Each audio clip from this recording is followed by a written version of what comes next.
سلام. اليوم بغيت نقتسم معكم هذه المجموعه ديال دو اورديناري. يلا اوردريتها من الشركه الكنديه ديسيم، هي مجموعه كتبان متطوره.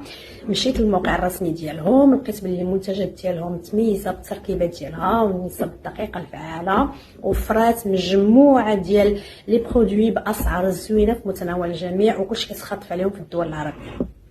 اهم ما كيميز هذه المجموعه ديال ديسيم ان المنتجات ديالها انا شخصيا اللي عجبني ما فيهاش البارابين، ما فيهاش السلفات، ما فيهاش الزيوت الحيوانيه، اصبغ القطران، الفحم، الفورمالديد والزئبق. داكشي علاش بالنسبه لي كتبان امنه للاستخدام ومن افضل منتجات العنايه بالبشره.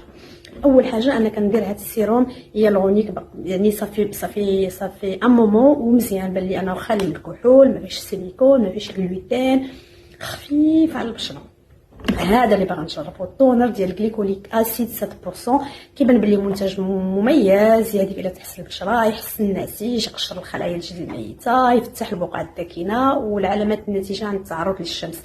يعني كيقشر، كيوحد اللون، كيحسن مظهر التجاعيد، وكينظف المسام خصوصا المسام الواسعه. انا هذا اللي باغا نجرب بزاف. بودره نياسيناميد كتنعم البشره، كتعطي اللمعان وكتقلل الزيوت، ومصممه باش تمزج مع اي مصل او كريم او مرطب اخر عنده اساس مائي في روتين العنايه بالبشره.